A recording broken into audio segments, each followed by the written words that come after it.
அந்த வீடியோஸ்ல நீங்க பாருங்க, பொதுமக்கள் லேடிஸ் எஸ்பெஷலி பயப்படுறாங்க வெளியில வரத்துக்கே. அதுவும் 6:45 மணில இருந்து 7 மணிக்குள்ள அந்த இருட்டுல நடக்கிற ஒரு சமாச்சாரம். ஓகே, அவங்க போலீஸ்காரங்க பார்த்துட்டு அங்க ஒரு இது இருக்கு, பின்னல் ஆடை நிறுவனம் இருக்கு. அந்த பின்னல் ஆடை நிறுவனத்துல ஒரு சிசிடிவி கேமரா இருக்கு. அதோடைய ஃபுட்டேஜ பாக்குறாங்க, இன்னொரு ஃபுட்டேஜ் பார்த்திருக்காங்க. பட் அன்பார்ச்சுனேட்லி அந்த காரினுடைய சைடு தான் தெரியுதே தவிர முன்னாலையும் பின்னாலையும் தெரியல. அது தெரியுதுன்னு சொன்னா டக்குன்னு அந்த ரெஜிஸ்ட்ரேஷன் நம்பரை வச்சு பிடிச்சிடலாம். ஆனா அது இல்ல. அது வந்து ஹுண்டாய் i20 கார் அப்படிங்கிறது மட்டும்தான் ஐடென்டிஃபை பண்ணிருக்கிறாங்க. இதுக்கு காரணம் என்னன்னு கேட்டா, போலீஸ் நம்மளை அண்டாது அப்படிங்கிற அந்த ஒரு தைரியம் தான். அது வேலைக்கு அந்த பொண்ணு வேலைக்கு போற பொண்ணா, காலேஜ்ல படிச்சுட்டு இருக்கிற பொண்ணா ஒண்ணுமே தெரியாது. ஒரு வேலை அது வேலைக்கு போற பொண்ணா இருந்ததுன்னு சொன்னா, அந்த எந்த கம்பெனி தான் வேலைக்கு போகுதோ அந்த கம்பெனியுடைய நிர்வாகம் பெண்கள் 6 மணிக்கு மேல வெளியில போறாங்க, அதாவது டியூட்டி முடிஞ்சு வெளியில போறாங்கன்னு சொன்னா அவங்களுடைய பாதுகாப்பை அவங்க உறுதிப்படுத்த வேண்டும். இதெல்லாம் வந்து அந்த அந்த பகுதியில் இருக்கிற எஸ்பி அவர் வந்து ஆணையிட வேண்டும். தமிழ்நாட்டில் பெண்களுக்கு பாதுகாப்பு கிடையாது. தமிழ்நாட்டில் சட்டம் ஒழுங்கு டோட்டல் ஃபெயிலியரா போயிடுச்சு. எஸ்பெஷலி டிஎம்கே வந்த பிறகு இவர் சொல்றாரு, அப்பா சொல்றாரு, அப்பானா யாரோ நினைச்சுக்காதீங்க, முதல்வர் சொல்றேன். அப்பா சொல்றாரு இந்த மாதிரி இரும்பு கரம் கொண்டு அடக்குவேன் அப்படிங்கிறாரு. அந்த இரும்பு கரம் எங்க இருக்கு அப்படிங்கறத இன்னைக்கு வரைக்கும் நாங்க பார்க்க முடியல. அப்புறம் முதல்வர் என்ன சொல்றாரு தெரியுமா? எந்த கொம்பனாலும் குறை சொல்ல முடியாத ஆட்சியை கொடுக்கிறோம் அப்படின்னு பெருமைப்பட்டுக்கிறாரு. என்ன, நானே கொம்பன் தாங்க, நான் குறை சொல்றேங்க. தமிழ்நாட்டுல சட்டம் ஒழுங்கு சரியில்லை அப்படின்னு நான் சொல்றேன். இன்னைக்கு கோயம்புத்தூர்ல இது நடந்திருக்குன்னு சொன்னா அது இந்த மாதிரியான தொடர் நிகழ்வுகள் எல்லாம் என்ன ஆகும் அப்படின்னா, கோயம்புத்தூரினுடைய பெயரை கெடுத்து குட்டிச்சவராக்கணும். நாளைக்கு எவனுமே உள்ள வரமாட்டான், இன்வெஸ்ட் பண்றதுக்கு உள்ள வரமாட்டான். எவன் வருவான்னு சொல்லுங்க. உங்களுக்கு வந்து அந்த மாதிரியான சூழ்நிலை இருக்கா? கிடையாது. ஃபாக்ஸ்கான் ஏன் சார் தமிழ்நாட்டில் இன்வெஸ்ட் பண்ணல? 15,000 கோடி ரூபாய் இன்வெஸ்ட் பண்ணணுமா இருந்து ஏன் ஃபாக்ஸ்கான் இன்வெஸ்ட் பண்ணல சொல்லுங்க? கூகுள் ஏன் இன்வெஸ்ட் பண்ணல சொல்லுங்க? அவன் 1,13,000 கோடி ரூபாயை விசாகப்பட்டினத்துக்கு எடுத்துட்டு போனான். எந்த மாநிலத்திலையுமே சட்டம் ஒழுங்கு பராமரிக்கப்படவில்லை என்றால் அந்த மாநிலத்தில் முதலீடுகள் வராது அப்படிங்கிறது உறுதி. இன்னைக்கு வரைக்கும் நான் உங்கள்கிட்ட கேட்கிறேன், வெள்ளை அறிக்கை கொடுக்கவே இல்லை. அவரை வெள்ளையா ஒரு பேப்பரை காமிச்சிட்டு இதுதான் வெள்ளை அறிக்கை அப்படின்னு சொன்னாரு டிஆர்பி ராஜா. எவ்வளவு மோசமான ஒரு மென்டாலிட்டி இருந்தா ஒரு முதல்வர் பதவியில அரசியல் அமைப்பு சட்டத்தின் மேல பதவி பிரமாணம் எடுத்தவர், உறுதிமொழி எடுத்தவர் இந்த மாதிரி பேச முடியும்னு சொல்லுங்க. இன்னொரு 4 மாசம் தான் அவங்க ஆட்சி கையில் இருக்க போகுது. அதுக்கப்புறமா வந்து மாடல் கோட் ஆஃப் கான்டக்ட் வந்துடும். மார்ச் மாசம் மாடல் கோட் ஆஃப் கான்டக்ட் வந்துடும். இது 4 மாசத்துலயாவது ஏதாவது உருப்படியா பண்ணுங்க. பெண்களுக்கு ஒரு அதான் அந்த லேடிஸ் எல்லாம் கேட்கறாங்க, இது உண்மையிலேயே நம்ம தமிழ்நாட்டில தான் இருக்கிறோமா அப்படிங்கிற மாதிரி ஒரு பயம் வந்துருச்சு அப்படிங்கிறாங்க. கோயம்புத்தூருக்கு ஏதாச்சும் ஒரு விதத்துல ஒரு கெட்ட பேர் ஏற்படுத்தணும் அப்படின்னு சில சதிகார கும்பல்கள் பண்றாங்களா, அல்லது காவல்துறை உண்மையிலேயே வந்து செயலிழந்து விட்டதா, அல்லது ஏதாவது டிஎம்கே காரங்களுடைய இன்டர்ஃபரன்ஸ் ஏதாவது இருக்கா? ஏன்னா காவல்துறை மேல டிஎம்கே காரங்களுடைய பயங்கரமான அழுத்தம் இருக்கு. ஏன்னா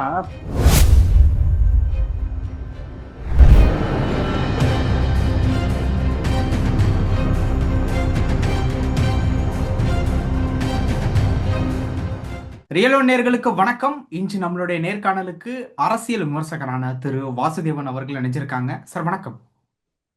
வணக்கம் தமிழ். சார், கோவையில மற்றும் ஒரு அவலம் வந்து அரங்கேறி இருக்கு அப்படின்னு நம்ம சொல்லலாம். நேற்று மாலை இன்று காலை இந்த மணி நேரத்துக்குள்ள ஒரு சம்பவம். அதாவது கோவை அவினாசி ரோட்ல இருக்கக்கூடிய ஒரு இடத்துல ஒரு மாணவி காரில் வந்து கடத்தி செல்லப்பட்டிருக்கிறார் அப்படின்னு சொல்லிட்டு ஒரு செய்தி வந்து ஆரம்பிச்சிருக்கு. அதாவது வந்து புகைய ஆரம்பிச்சிருக்கு, இன்னும் பத்தி எரியல அப்படின்னே நம்ம சொல்லலாம்.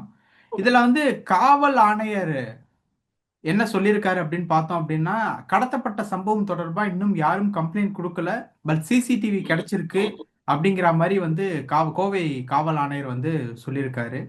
இதற்கு பின்னணியில என்ன நடந்திருக்கு அப்படிங்கிற விஷயத்துல இருந்து ஸ்டார்ட் பண்ணலாம். சொல்லுங்க சார். இல்ல, இது வந்து ரொம்ப அதிர்ச்சிக்குள்ளான அதிர்ச்சி அளிக்கக்கூடிய சம்பவம் தான். ஏன்னா எனக்கு என்ன தோன்றது, தொடர்ச்சியா கோயம்புத்தூருடைய பேரை கெடுக்கிறதுக்காகவே இது மாதிரி ஏதாவது நடக்கிறதா அப்படிங்கிறது தெரியல. மேபி ஒரு சூழ்ச்சியா கூட இருக்கலாம். ரிமெம்பர் 1998 ஒரு குண்டு வெடிப்பு நடந்தது. அதாவது அந்த பாஷா அப்படிங்கிறவர், அந்த அல் உம்மா தீவிரவாத இயக்கத்தை சேர்ந்த பாஷா அப்படிங்கிறவர் வந்து ஒரு வெடிகுண்டு வைக்கிறாரு. லால் கிருஷ்ணா அட்வானி, பாரதிய ஜனதா கட்சியினுடைய வைஸ் பிரசிடென்டாக இருந்த லால் கிருஷ்ணா அட்வானிய டார்கெட் பண்றாங்க. அதுல 58 பேர் செத்து போறாங்க. அதுக்கப்புறமா என்ன ஆச்சுன்னு சொல்லுங்க. அது நடந்த போது கருணாநிதி தான் முதல்வர். எப்பவுமே நீங்க பாருங்க, டிஎம்கே ஆட்சிக்கு வரும்போது இந்த மாதிரி சம்பவங்கள்லாம் அதிகரிக்கும். இதைத்தான் நாங்க சொல்லிக்கிட்டு இருக்கோம். 2021 டிஎம்கே வந்த பிறகு திருப்பியும் இந்த கிரைம் கிராஃப் அப்படிங்கிறது சகன்னு மேல ஏறிக்கிட்டே போகுது. அதுக்கு காரணம் வந்து குற்றவாளிகள் நம்ம சட்டம் நம்மளை ஒன்றும் பண்ணாது, நம்ம தப்பிச்சுட்டு போயிடலாம் அப்படிங்கிற அந்த தைரியம் அவங்களுக்கு வந்துடும். குற்றவாளிகளுக்கு சட்டத்தின் மேலான பயம், காவல்துறை மீதான பயம் எதுவுமே இருக்காம போயிடும். அதுக்கப்புறம் என்னாச்சு, 1998 அந்த சம்பவம் நடந்த பிறகு கோயம்புத்தூரினுடைய பொருளாதாரமே ஒட்டு மொத்தமா சிதைஞ்சு போச்சுங்கிறத நம்ம பாக்குறோம். நிறைய தொழில்கள் அங்கிருந்து விட்டு போயிட்டாங்க. அதுக்கப்புறம் ரொம்ப கஷ்டப்பட்டு தான், அதாவது பெரிய பெரிய தொழில்கள் எல்லாமே வெளில போயிடுச்சு. அதுக்கப்புறமா கொஞ்சம் கொஞ்சமா அது கோயம்புத்தூர் தொழில் கொஞ்சம் கொஞ்சமா தலை நிமிர ஆரம்பிச்சது. ஒரு விஷயம் நான் உங்களுக்கு சொல்றேன் தமிழ், கோயம்புத்தூர் வந்து நம்ம தமிழ்நாடுக்கு ஒரு மணிமகுடம் மாதிரி. நீங்க சென்னை சொல்லலாம், திருப்பூர் சொல்லலாம், ஆனா கோயம்புத்தூர் தான் சொல்லலாம். ஓகே, வேலூர் காட்டுப்பாடி கூட நீங்க சொல்லலாம். ஆனா கோயம்புத்தூரை நம்ம நல்லா வச்சுக்கிட்டு இருந்தா தான் கோயம்புத்தூரை நம்ம வந்து ஒரு ஒரு ஷோ விண்டோ மாதிரி, ஷோ கேஸ் மாதிரி நம்ம வச்சுக்கிட்டா தான் இங்க வந்து முதலீடுகள் வரும். ஆனா அன்பார்ச்சுனேட்லி 1998 அப்புறமா டிஎம்கேனுடைய இந்த ஒரு அவலமான ஆட்சி, கருணாநிதியினுடைய ஆட்சி, இப்போ இவருடைய ஆட்சி, அதுக்கப்புறமா 2006 2011 திருப்பியும் டிஎம்கே ஆட்சி, இது எல்லாமே வந்து தமிழ்நாட்டுல கோயம்புத்தூரை மிக அதிகமா பாதிச்சிருக்கு அப்படிங்கிறத நான் பாக்குறேன். நேற்றுக்கு நடந்த சம்பவம் வந்து அந்த பகுதி மக்களுக்கு ஒரு பயங்கரமான பீதியை ஏற்படுத்தியிருக்கு. அந்த வீடியோஸ்ல நீங்க பாருங்க, பொதுமக்கள், லேடிஸ் எஸ்பெஷலி பயப்படுறாங்க வெளியில வரத்துக்கே. அதுவும் 6:45 மணில இருந்து 7 மணிக்குள்ள அந்த இருட்டுல நடக்கிற ஒரு சமாச்சாரம். ஓகே, அவங்க போலீஸ்காரங்க பார்த்துட்டு அங்க ஒரு இது இருக்கு, பின்னல் ஆடை நிறுவனம் இருக்கு. அந்த பின்னல் ஆடை நிறுவனத்துல ஒரு சிசிடிவி கேமரா இருக்கு, அதோடைய ஃபுட்டேஜை பாக்குறாங்க, இன்னொரு ஃபுட்டேஜ் பார்த்துருக்காங்க. பட் அன்பார்ச்சுனேட்லி அந்த காரினுடைய சைடு தான் தெரியுதே தவிர முன்னாலையும் பின்னாலையும் தெரியல. அது தெரியுதுன்னு சொன்னா டக்குன்னு அந்த ரெஜிஸ்ட்ரேஷன் நம்பரை வச்சு பிடிச்சிடலாம். ஆனா அது இல்லை. அது வந்து ஹுண்டாய் i20 கார் அப்படிங்கிறது மட்டும்தான் ஐடென்டிஃபை பண்ணிருக்கிறாங்க. உண்மையிலேயே அந்த பொண்ணை வந்து இவங்க 2 பேரும் பிடிச்சி தள்ளிக்கிட்டு அடிச்சது, தள்ளிக்கிட்டு போனது, வலுக்கட்டாயமாக காருக்குள்ள பின்னால காரை திறந்து, பின்னால கதவை திறந்து உள்ள தள்ளினது, அந்த மாதிரியான காட்சிகள்லாம் அதுல பதிவு ஆகலை. அதுதான் பெரிய துரதிருஷ்டம். ஆனா இந்த விஷயத்தை வந்து காவல்துறை அதிகாரி என்ன சொல்றாரு அப்படின்னா, பெண்கள் எல்லாம் சேஃபா தான் இருக்கிறாங்க அப்படின்னு சொல்றாரு. என்னால அதை ஏத்துக்க முடியல தமிழ். ஏன்னா அந்த ஏரியால நீங்க பாருங்க, சாலையில விளக்கு கிடையாது, போலீஸ் ரோந்து கிடையாது, போலீஸ் போஸ்ட் கிடையாது, எதுவுமே கிடையாது. கோயம்புத்தூர் எப்படி இன்னைக்கு வளர்ந்துட்டு இருக்கு அப்படின்னா பல்வேறு இடங்கள்ல இந்த சின்ன சின்ன ஃபேக்டரிஸ் எல்லாம் இருக்கும். அங்கெல்லாம் வந்து பெண்கள் தான் அதிகம். பின்னலாடை அப்படின்னாலே 98% பெண்கள் மட்டும்தான் வந்து வேலை செய்யக்கூடிய இடங்கள்.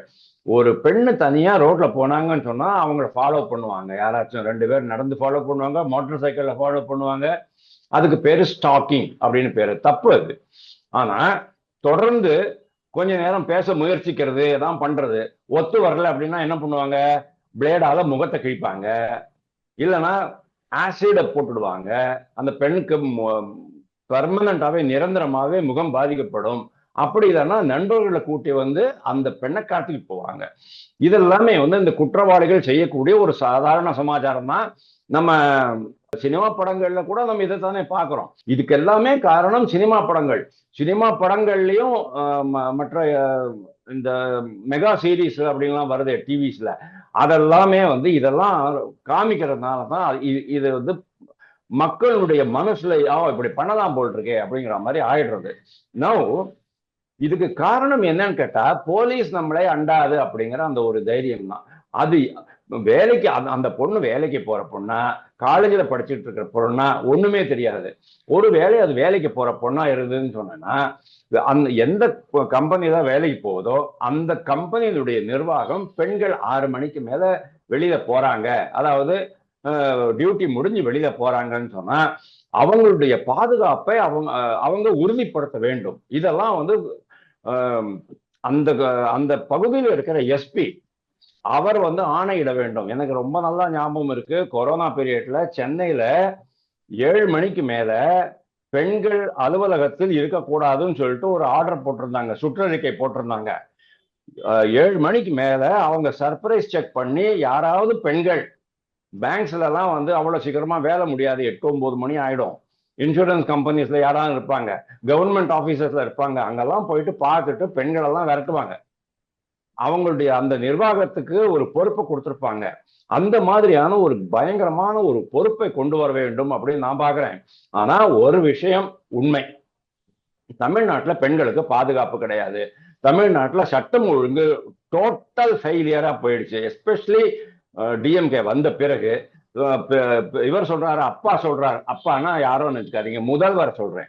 அப்பா சொல்றாரு இந்த மாதிரி இரும்பு கரம் கொண்டு அடக்குவேன் அப்படிங்கிறாரு. அந்த இரும்பு கரம் எங்க இருக்கு அப்படிங்கறத இன்னைக்கு வரைக்கும் நாங்க பார்க்க முடியல. அப்புறம் முதல்வர் என்ன சொல்றாரு தெரியுமா? எந்த கொம்பனாலும் குறை சொல்ல முடியாத ஆட்சியை கொடுக்கிறோம் அப்படின்னு பெருமைப்பட்டுக்கிறாரு. என்ன, நானே கொம்பன் தாங்க, நான் குறை சொல்றேங்க. தமிழ்நாட்டுல சட்டம் ஒழுங்கு சரியில்லை அப்படின்னு நான் சொல்றேன். இன்னைக்கு கோயம்புத்தூர்ல இது நடந்திருக்குன்னு சொன்னா அது இந்த மாதிரியான தொடர் நிகழ்வுகள் தான் என்ன ஆகும் அப்படின்னா, கோயம்புத்தூரினுடைய பெயரை கெடுத்து குட்டிச்சவராக்கிடும். நாளைக்கு எவனுமே உள்ள வரமாட்டான், இன்வெஸ்ட் பண்றதுக்கு உள்ள வரமாட்டான். எவன் வருவான்னு சொல்லுங்க. உங்களுக்கு வந்து அந்த மாதிரியான சூழ்நிலை இருக்கா? கிடையாது. ஃபாக்ஸ்கான் ஏன் சார் தமிழ்நாட்டுல இன்வெஸ்ட் பண்ணல? 15,000 கோடி ரூபாய் இன்வெஸ்ட் பண்ணணுமா இருந்து ஏன் ஃபாக்ஸ்கான் இன்வெஸ்ட் பண்ணல சொல்லுங்க? கூகுள் ஏன் இன்வெஸ்ட் பண்ணல சொல்லுங்க? அவன் 1,13,000 கோடி ரூபாயை விசாகப்பட்டினத்துக்கு எடுத்துட்டு போனான். எந்த மாநிலத்திலையுமே சட்டம் ஒழுங்கு பராமரிக்கப்படவில்லை என்றால் அந்த மாநிலத்தில் முதலீடுகள் வராது அப்படிங்கிறது உறுதி. இன்னைக்கு வரைக்கும் நான் உங்கள்கிட்ட கேட்கிறேன், வெள்ளை அறிக்கை கொடுக்கவே இல்லை. அவரை வெள்ளையா ஒரு பேப்பரை காமிச்சிட்டு இதுதான் வெள்ளை அறிக்கை அப்படின்னு சொன்னாரு டிஆர்பி ராஜா. எவ்வளவு மோசமான ஒரு மென்டாலிட்டி இருந்தா ஒரு முதல்வர் பதவியில அரசியல் அமைப்பு சட்டத்தின் மேல பதவி பிரமாணம் எடுத்தவர், உறுதிமொழி எடுத்தவர் இந்த மாதிரி பேச முடியும்னு சொல்லுங்க? வெள்ளை அறிக்கை சமர்ப்பிக்கிறாரு. நான் என்ன கேட்கிறேன், நீங்க வெளிநாட்டுக்கு போன முதலீடெல்லாம் விட்டுருங்க, உள்நாட்டிலேயே நீங்க எவ்வளவு முதலீடு திரட்டுனீங்க, நீங்க வந்ததுக்கு அப்புறமா எவ்வளவு முதலீடு வந்திருக்கு, எவ்வளவு வேலை வாய்ப்பு வந்திருக்குங்கிறத எங்களுக்கு சொல்லுங்க, எங்களுக்கு நாங்க தெரிஞ்சுக்கணும். ஏன்னா மற்ற மாநிலங்கள்லாம் தமிழ்நாட்டுக்கு நஷ்டமாகிக்கிட்டு இருக்கு, மற்ற மாநிலங்களுக்கு லாபம் ஆகிக்கிட்டு இருக்கு. அதுதான் என்னுடைய வைத்தறிச்சல். இந்த விஷயத்தை பொறுத்த வரைக்கும் அவங்க வந்து மாணவி அப்படின்ட்டு வந்து சொல்லப்படுது, அது உண்மையா சார்? அவங்க மாணவியா அல்லது இதுவா அப்படிங்கிறது நமக்கு தெரியாது. இன்னைக்கு வரைக்கும் போலீஸ்ல கம்ப்ளைண்டே வரல. ஒரு வேலை அவங்க வந்து வேலைக்கு போயிட்டு இருக்காங்கன்னு சொன்னா கம்ப்ளைண்ட் வரலையா இல்ல எதுவும் எடுக்கலையா, என்ன மாதிரி பாக்குறது சார்? இல்ல, கம்ப்ளைண்ட் வரல அப்படிங்கன்னா சொல்றாங்க, நாம வந்து அதை நம்புறோம். ஏன்னா ஒரு சமயம் கம்ப்ளைண்ட் வந்துச்சு சொன்னா திருப்பியும் கவர்மெண்ட்டுக்கு கெட்ட பேரு அப்படிங்கிறதுனால காவல்துறை அதை அப்படியே சப்ரஸ் பண்ணி வச்சிருக்காங்களா அப்படிங்கிறது நம்மளுக்கு தெரியாது. நான் வந்து தேவையில்லாம காவல்துறையை பழி சொல்ல விரும்பல. ஏன்னா ஆல்ரெடி காவல்துறையினுடைய செயல்பாடுகள்லாம் திருப்திகரமாவே இல்லை.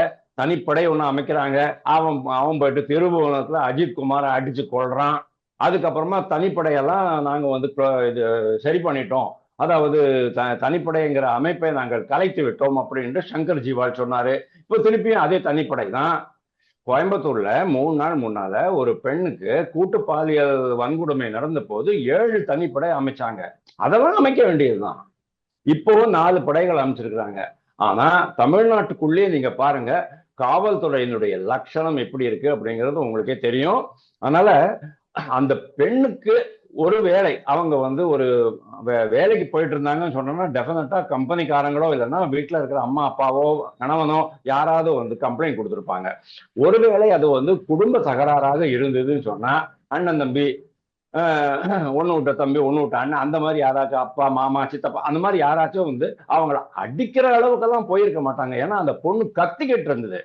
நானே அதை கேட்டேன். ரொம்ப வீல் காப்பாத்துங்க காப்பாத்துங்க அலற அந்த ஒரு சத்தம் கேட்கும் போது எனக்கு என்னமோ அது குடும்ப தகராறு மாதிரி இருக்கிறதா எனக்கு தெரியல. அந்த டவுட் தான், இதுதான் உங்களுடைய டவுட்டுக்கான காரணம். அதனால்தான் நான் சொல்றேன், இது வந்து காவல்துறை உண்மையை சொல்றாங்களா அப்படிங்கிறது எனக்கு தெரியல. ஏன்னா காவல்துறை இன்னைக்கு வரைக்கும் உண்மையை சொல்லவே கிடையாது. ஞானசேகரன் வழக்குல உண்மை தெரியல. ஆம்ஸ்ட்ராங் வழக்குல உண்மை என்னன்னு தெரியல. பர்கூர் பாலியல் தொல்லையில என்சிசி கேடட்ஸுக்கு 13 பெண்களை சீரழித்ததற்கு என்னன்னு தெரியல. இது மாதிரி பல்வேறு விஷயங்கள், வேங்காய் வயல்ல என்ன உண்மைன்னு தெரியாது.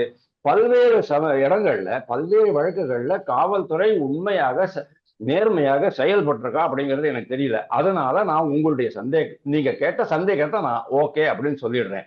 ஆனா இது இன்னும் இப்போவாது, அதாவது இன்னும் ஒரு 4 மாசம் தான் அவங்க ஆட்சி கையில இருக்க போகுது. அதுக்கப்புறமா வந்து மாடல் கோட் ஆஃப் கான்டக்ட் வந்துடும். மார்ச் மாசம் மாடல் கோட் ஆஃப் கான்டக்ட் வந்துடும். இந்த 4 மாசத்துலயாவது ஏதாவது உருப்படியா பண்ணுங்க. பெண்களுக்கு ஒரு அதான் அந்த அந்த லேடிஸ் எல்லாம் கேக்குறாங்க, இது உண்மையிலேயே நம்ம தமிழ்நாட்டில தான் இருக்கிறோமா அப்படிங்கிற மாதிரி ஒரு பயம் வந்துருச்சு அப்படிங்கிறாங்க. கோயம்புத்தூருக்கு ஏதாச்சும் ஒரு விதத்துல ஒரு கெட்ட பேர் ஏற்படுத்தணும் அப்படின்னு சில சதிகார கும்பல்கள் பண்றாங்களா, அல்லது காவல்துறை உண்மையிலேயே வந்து செயலிழந்து விட்டதா, அல்லது ஏதாவது டிஎம்கே காரங்களுடைய இன்டர்ஃபரன்ஸ் ஏதாவது இருக்கா? ஏன்னா காவல்துறை மேல டிஎம்கே காரங்களுடைய பயங்கரமான அழுத்தம் இருக்கு. ஏன்னா குற்றம் புரிந்தவர்கள்ல மெஜாரிட்டி பீப்புள் வந்து டிஎம்கே சேர்ந்தவங்களா இருக்கிறாங்க. அவங்க வந்து தலைமைக்கு சொல்லி போலீஸை கட்டுப்படுத்திடுறாங்க. இந்த மாதிரி பல்வேறு விஷயங்கள் நம்மளுக்கு வந்து இதுல பார்க்க வேண்டியதா இருக்கு. ஆக மொத்தம் இந்த சம்பவம் இன்னொரு கோயம்புத்தூருக்கு மட்டும் இல்ல, தமிழ்நாடுக்கே இன்னொரு ஒரு அவமானகரமான ஒரு சமாச்சாரம். தமிழ்நாட்டுல பெண்களுக்கு பாதுகாப்பு இல்லை, இவங்க என்னதான் பெண் உரிமை அது எதுன்னு சொன்னாலும் கூட பெண்களுக்கு உண்மையிலேயே பாதுகாப்பு இல்லை அப்படிங்கிறத மீண்டும் மீண்டும் நம்ம உறுதிப்படுத்துறோம். தமிழ்நாடு தலை குனிந்து நிற்கிறது. பல விஷயங்கள் பேசணும். நேரத்துக்கு ரொம்ப நன்றி சார். தேங்க்யூ.